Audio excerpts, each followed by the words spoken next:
ഇന്ന് നമ്മൾ ഉണ്ടാക്കാൻ വേണ്ടിയിട്ട് പോകുന്നത് സ്പെഷ്യൽ ആയിട്ടുള്ള ഒരു സാധനമായിട്ട് ഉണ്ടാക്കുന്നത്. അപ്പോൾ ഇന്ന് നമ്മൾ ഉണ്ടാക്കുന്നത് പട്ടാണി അല്ലെങ്കിൽ ഗ്രീൻ പീസ്. നമ്മൾ സാധാരണ കടയിൽ നിന്ന് വറുത്തത് വാങ്ങിച്ചു കഴിക്കാറില്ലേ? പക്ഷെ നമ്മൾ പട്ടാണി നമ്മളതിൻ്റെ വീട്ടിൽ നമ്മളതിനെ വറുക്കാറില്ലല്ലോ. പക്ഷെ അത് നമുക്ക് വീട്ടിൽ നല്ല ഈസി ആയിട്ട് വറുത്തിട്ട് എടുക്കാൻ വേണ്ടിയിട്ട് പറ്റും. അതിനൊരു ട്രിക്ക് ഉണ്ട്. ഫസ്റ്റ് നമ്മൾ ഇതേപോലെ ഇതൊരു കാണിക്കുന്നുണ്ട്, അതേപോലെ ചെയ്തിട്ട് വേണം വറുത്തിട്ട് എടുക്കാൻ വേണ്ടിയിട്ട്. അപ്പോൾ ശരിക്കും നമ്മൾ ആ കടയിൽ നിന്ന് വാങ്ങണ സെയിം ടേസ്റ്റ് തന്നെ കിട്ടും, നല്ല കറും മുറാന്നിരിക്കും. അപ്പോൾ നിങ്ങൾ ട്രൈ ചെയ്യാൻ വേണ്ടിയിട്ട് മറക്കരുത്. പിന്നെ ലാസ്റ്റ് അപ്ലോഡ് ചെയ്തിട്ടുണ്ടായിരുന്നത് മിൽക്ക് പുഡിങ്ങിൻ്റെ വീഡിയോ ആയിരുന്നു. ആ വീഡിയോ കാണാത്തവരെന്ന് വെച്ചാൽ ആ വീഡിയോ കൂടിയിട്ട് കണ്ടു നോക്കാം. അതും ട്രൈ ചെയ്യാൻ വേണ്ടിയിട്ട് മറക്കരുത്. അത് നല്ല സിമ്പിളായിട്ട് റെഡിയാക്കിയിട്ട് എടുക്കാൻ വേണ്ടി പറ്റുന്ന ഒരു പുഡിങ്ങാണ്. അപ്പോൾ ഈ നമുക്ക് പറ്റുന്ന സമയങ്ങളിൽ തന്നെ നമ്മുടെ പട്ടാണി അല്ലെങ്കിൽ ഗ്രീൻ പീസ് നല്ല സിമ്പിളായിട്ട് പെട്ടെന്ന് തന്നെ റെഡിയാക്കിയിട്ട് എടുക്കാം. ഇനി നമ്മുടെ ഗ്രീൻ പീസ് വറുത്തെടുക്കാൻ വേണ്ടിയിട്ട് ഞാനിവിടെ ഗ്രീൻ പീസ് നോക്കിയാൽ വെള്ളത്തിലിട്ടിട്ട് കുതിർത്തിയെടുത്തിട്ടുണ്ട്. ഇതേപോലെ ഇങ്ങനെ വെള്ളത്തിലിട്ടിട്ട് കുതിർത്തിയിട്ട് തന്നെ എടുക്കണം കേട്ടോ, കുതിർത്താണ്ട് എടുക്കരുത്. ഇതൊരു 5 മണിക്കൂർ വെള്ളത്തിലിട്ടാൽ മതി. നമ്മളെപ്പോഴും വീട്ടിൽ ചെയ്യുന്നതാണല്ലോ, അപ്പോൾ ഗ്രീൻ പീസ് നല്ല സോഫ്റ്റ് ആയിട്ട് വരും. ഇനി എന്താണെന്ന് വെച്ചിട്ടുണ്ടെങ്കിൽ ഫസ്റ്റ് നമുക്ക് ഗ്രീൻ പീസ് വേവിച്ചിട്ട് എടുക്കണം.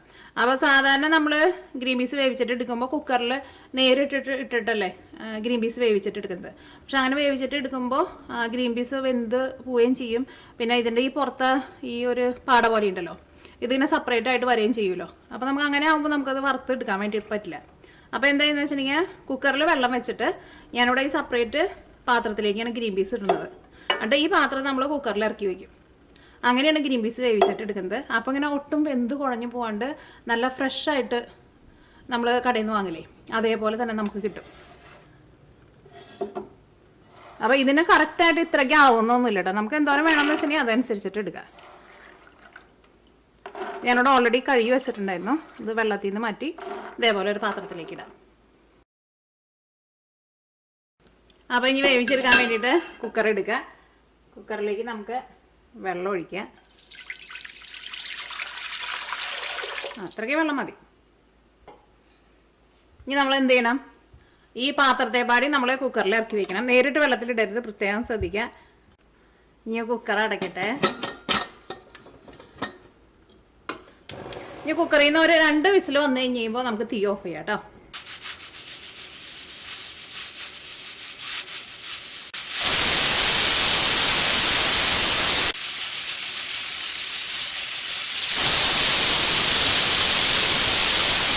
ഇപ്പോൾ കുക്കറിൽ നിന്ന് 2 വിസിൽ വന്നിട്ടുണ്ട്. ഇനി നമുക്ക് തീ ഓഫ് ചെയ്യാം. ഇനി കുക്കറിൻ്റെ ഉള്ളിൽ നിന്ന് ആവി മുഴുവനും പോയി കഴിഞ്ഞിട്ട് വേണം കേട്ടോ കുക്കർ തുറക്കാൻ വേണ്ടിയിട്ട്. അപ്പോൾ നമുക്ക് ഇനി ആവി പോകാൻ വേണ്ടിയിട്ട് വെയിറ്റ് ചെയ്യുക. ഇപ്പോൾ നോക്കിയേ, കുക്കറിൻ്റെ ഉള്ളിൽ നിന്ന് ആവി മുഴുവനും പോയിട്ടുണ്ട്. ഇനി നമുക്ക് കുക്കർ തുറക്കാം.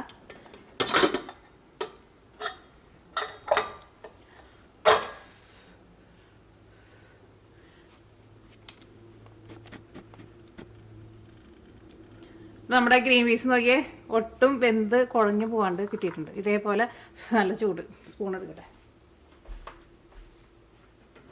എന്താ നോക്കിയേ, ഇപ്പം നമ്മുടെ ഗ്രീൻ പീസ് നമുക്ക് വെന്ത് കിട്ടിയിട്ടുണ്ട്. ഒട്ടും വെന്ത് കുഴഞ്ഞു പോയിട്ടില്ലല്ലോ, നല്ല കളറിൽ തന്നെ കിട്ടിയിട്ടുണ്ട്. അപ്പോൾ നമുക്കിങ്ങനെ ഒരുപാട് ഇങ്ങനെ വേവേണ്ട ആവശ്യമില്ല. ഇത് നമുക്ക് വറുത്തെടുക്കാനാണല്ലോ. ഒരുപാട് വെന്ത് കുഴഞ്ഞു പോരുത്. അപ്പോൾ 2 വിസലിൻ്റെ മാത്രമേ ആവശ്യമുള്ളൂ. ഫുള്ളായിട്ട് അങ്ങോട്ട് വേവേണ്ട ആവശ്യമില്ല. ഒരു 3/4 ഭാഗം വെന്താൽ മതി. കാരണം ഇത് നമുക്ക് ഇനി വറുത്തിട്ട് എടുക്കണമല്ലോ. അപ്പോൾ ഭയങ്കരമായിട്ട് വെന്ത് കുഴഞ്ഞു പോയിട്ടുണ്ടെന്ന് വെച്ചിട്ടുണ്ടെങ്കിൽ നമുക്ക് വറുത്തെടുക്കാൻ വേണ്ടിയിട്ട് പറ്റില്ല കേട്ടോ. ഈ ഗ്രീൻ പീസ് ഉണ്ടല്ലോ, ഞാൻ ഒന്ന് അരിപ്പയിലേക്ക് ഇടുന്നുണ്ട് കേട്ടോ. അതിനകത്ത് വെള്ളം ഉണ്ടെങ്കിൽ പോകാൻ വേണ്ടിയിട്ടാണ് ഉണ്ട്. അപ്പോൾ അതിനകത്ത് കുറച്ച് വെള്ളം ഉണ്ടായിരുന്നു. ഇതേപോലെ നമ്മൾ അരിപ്പയിലിട്ടിട്ട് ഒന്ന് അരിച്ചിട്ട് വെള്ളം കളഞ്ഞിട്ട് വേണം കേട്ടോ എടുക്കാൻ വേണ്ടിയിട്ട്. ഇനി ഈ ഗ്രീൻ പീസാണ് നമ്മൾ വറുത്തിട്ട് എടുക്കാൻ വേണ്ടിയിട്ട് പോകുന്നത്. അപ്പോൾ ഇതേപോലെ ചെയ്തിട്ട് വേണം ഗ്രീൻ പീസ് വറുക്കാൻ വേണ്ടിയിട്ട്. അപ്പോൾ നമുക്ക് നല്ല ടേസ്റ്റിൽ കിട്ടും. അപ്പോൾ ഇനി നമ്മൾ ഗ്രീൻ പീസ് വറുത്തെടുക്കാൻ വേണ്ടിയിട്ട് പോവാണ്. അപ്പോൾ അതിന് വേണ്ടിയിട്ട് ഒരു പാൻ വെച്ചിട്ട് ചൂടാക്കുക. നമുക്ക് ഇഷ്ടമുള്ള ഓയിൽ വറുത്തിട്ട് എടുക്കുക. ഏത് ടൈപ്പ് ഓയിലായിരുന്നാലും കുഴപ്പമില്ല.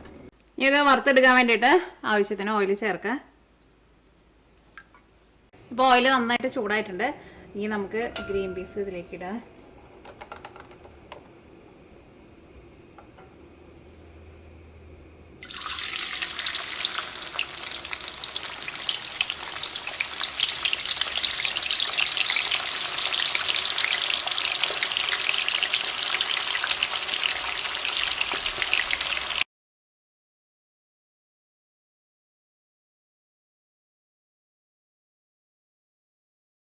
നിങ്ങൾ വീട്ടിലേക്ക് വറുത്തിട്ട് എടുക്കുമ്പോൾ ഇത്രയ്ക്ക് ഓയിലൊന്നും ചേർക്കണ്ട കേട്ടോ. ഒരു നമ്മുടെ ചീനിച്ചട്ടി ഉണ്ടല്ലോ, ചീനിച്ചട്ടിയിൽ കുറച്ച് ഓയിൽ ഒഴിച്ചിട്ട് കുറേശ്ശെ വറുത്തെടുത്താൽ മതി.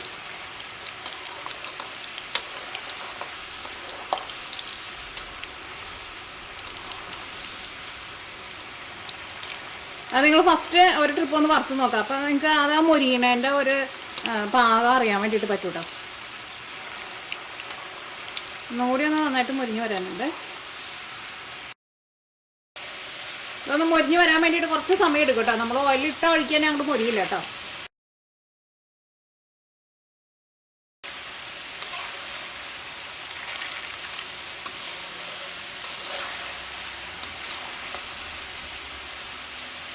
ഇതപ്പോൾ നോക്കിയേ നന്നായിട്ട് മുരിഞ്ഞിട്ടുണ്ട്.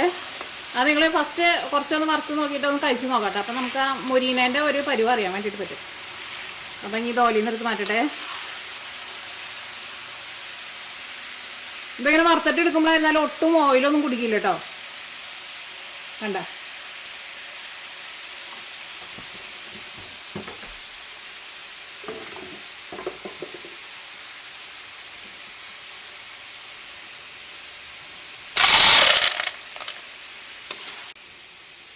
ഓയിലിൽ നിന്ന് എടുക്കുന്ന സമയത്ത് തീ ഒന്ന് കുറച്ച് വെച്ചോട്ടോ. അല്ലെങ്കിൽ ചിലപ്പോൾ നമ്മൾ കുറച്ചുകൂടി വലിയ കയ്യിലുണ്ടെന്ന് വെച്ചിട്ടുണ്ടെങ്കിൽ അത് കോരി എടുക്കാൻ വേണ്ടിയിട്ട് എളുപ്പമാട്ടോ. എൻ്റെ അടുത്തൊരു വലിയ കയ്യിലുണ്ടായിരുന്നു, കുറച്ച് നാളായിട്ട് ഇവിടെ കാണുന്നില്ല, അവിടെ പോയോ. അപ്പം ഇനി നമുക്ക് ബാക്കിയുള്ളതും ഇതേപോലെ തന്നെ വറുത്തെടുക്കാം.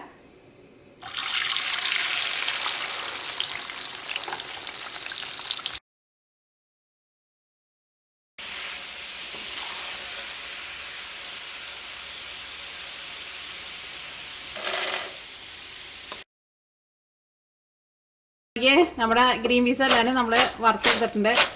അപ്പോൾ നിങ്ങൾ ഫസ്റ്റ് വറുത്തിട്ട് എടുക്കുമ്പോൾ നിങ്ങൾ ഒരെണ്ണം എടുത്ത് കഴിച്ച് നോക്കണം കേട്ടോ. കാരണം അത് അത്യാവശ്യം നന്നായിട്ട് മുരിഞ്ഞ് വരണം. അപ്പോഴായിരിക്കും നമ്മൾ കടയിൽ നിന്നൊക്കെ വാങ്ങിച്ച് കഴിക്കുന്ന ആ ക്രിസ്പിനെസ് കിട്ടുക. അല്ലെങ്കിൽ അത് സോഫ്റ്റ് ആയിട്ട് ഇരിക്കും കേട്ടോ. അപ്പോൾ നന്നായിട്ട് മുരിച്ചിട്ട് തന്നെ എടുക്കാൻ വേണ്ടിയിട്ട് നോക്കാം. പിന്നെ കടയിൽ നിന്ന് വാങ്ങുമ്പോൾ അവർ മറ്റേ ഗ്രീൻ കളർ ചേർത്തിട്ട് കേട്ടോ അത്രയ്ക്ക് ഗ്രീൻ കളറിൽ വരണത്. അല്ലെങ്കിൽ ഗ്രീൻ പീസിന് അത്രയ്ക്ക് കളർ കിട്ടില്ലല്ലോ. അപ്പോൾ നമുക്ക് കളർ വേണമെന്ന് വെച്ചിട്ടുണ്ടെങ്കിൽ ഗ്രീൻ കളർ ചേർക്കാം. പക്ഷേ അതിൻ്റെ ഒന്നും ആവശ്യമില്ല. നമുക്ക് വീട്ടിലൊക്കെ കഴിക്കുമ്പോൾ കളറിൻ്റെ ഒന്നും ആവശ്യമില്ലല്ലോ. ഇനി ഇതിലേക്ക് നമുക്ക് ഉപ്പൊക്കെ മിക്സ് ചെയ്യാം. പിന്നെ ഇതിലേക്ക് നിങ്ങൾക്ക് വേണമെന്ന് വെച്ചിട്ടുണ്ടെങ്കിൽ കറിവേപ്പിലയും കൂടിയിട്ട് വറുത്തിട്ട് ചേർക്കാം കേട്ടോ. അതേപോലെ തന്നെ ഉണക്കമുളക് വേണമെന്ന് വെച്ചിട്ടുണ്ടെങ്കിൽ ഉണക്കമുളക് വറുത്ത് ചേർക്കാം. ഞാനിപ്പോൾ ഇതിലേക്ക് ഉപ്പ് ചേർക്കുന്നുണ്ട്. ഉപ്പ് ഇങ്ങനെ ചേർത്താൽ മതി, വറുത്ത് കഴിഞ്ഞിട്ട് ചേർത്താൽ മതി. നമ്മൾ കായ അല്ലെങ്കിൽ ചിപ്സൊക്കെ നമ്മൾ വറുത്തിട്ട് എടുക്കുമ്പോൾ ഓയിലിലേക്കല്ലേ നമ്മൾ ഉപ്പ് വെള്ളം തെളിക്കുന്നത്. പക്ഷേ അതിൻ്റെ ആവശ്യമില്ല. ഇങ്ങനത്തെ ഒരു പൊടിക്ക് ഉപ്പ് കൂടി നോട്ടെ കേട്ടോ. അപ്പോഴായിരിക്കും കഴിക്കാൻ വേണ്ടിയിട്ട് ടേസ്റ്റ് ഉണ്ടാവുക. ഇനി ഞാൻ എരിവിന് വേണ്ടിയിട്ട് കുറച്ച് മുളക് പൊടിയും ചേർക്കുന്നുണ്ട്. ഇതെല്ലാം കൂടിയിട്ട് മിക്സ് ചെയ്തിട്ട്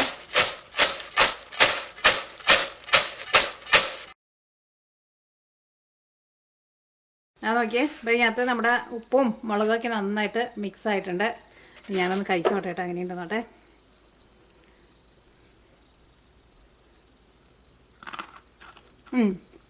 നന്നായിട്ട് മുരിഞ്ഞിട്ടുണ്ട്.